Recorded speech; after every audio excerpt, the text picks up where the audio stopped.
So this is Serafina. She's a really sweet cockatiel. But if you're like me, your birds poop in their water dish and their food dish. So here's a real simple fix that I found. Just call it a bonnet, I guess, made out of paper. Want to get a nice stiff paper. In my case, I've got this stuff from Home Depot or Lowe's. It's meant for being like a drop cloth when you're painting a room. It's nice because it's really stiff, and there's enough paper here to probably paper your bird's cage for years. But it's also really handy for making these little bonnets. So first we want to just cut this into a strip, and this paper is about 35 inches wide, which is about 90 centimeters.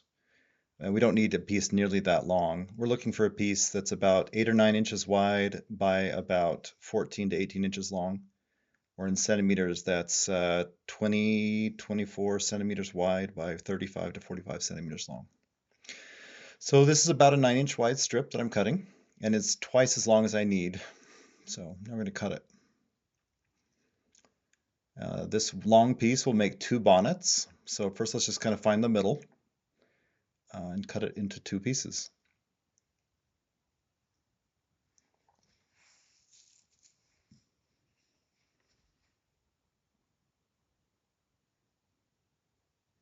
Check out those cutting skills. Okay, so only need one of these because we're making one bonnet at a time. Fold it this way.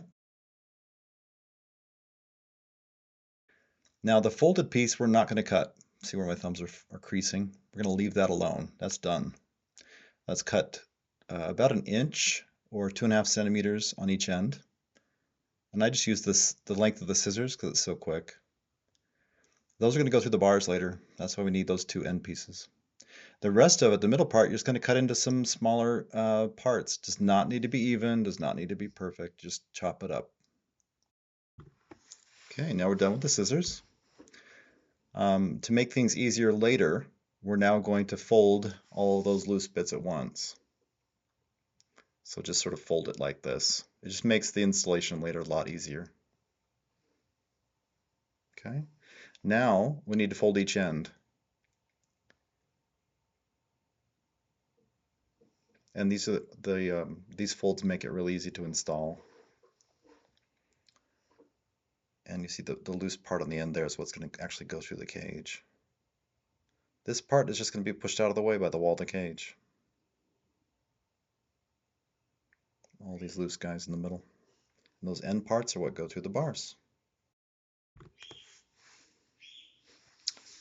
And now you can see it starting to take on that bonnet curve, that bonnet shape. And it'll take on the shape of those cuts that we made before. That determines what kind of a fold you get, or what kind of a bonnet shape you get once it's in the cage. And there's a lot of loose pieces here, just leave those. They actually help everything to take a nice shape once you do the installation. That's how they'll sit against the bars inside the cage, and then these end pieces, you push through the bars, fold over, and then you're going to just clamp them together with like a paper clamp. Just pinch it right there.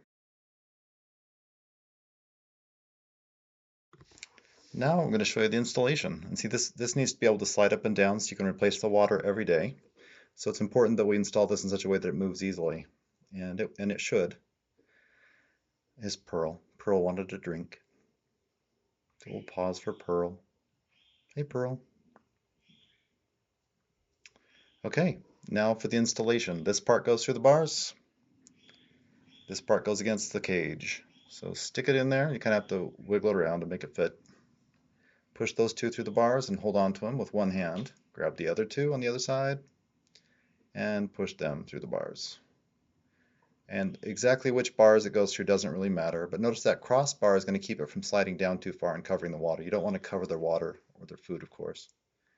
And then here's the clamp. Once that clamp's installed, then you're done. And here's how it looks. See, it slides up and down just fine. And you never want it to cover their water dish. You don't want it to slide all the way down, so make sure you install it over a crossbar. And here's how the inside looks. That's it. Thanks for watching.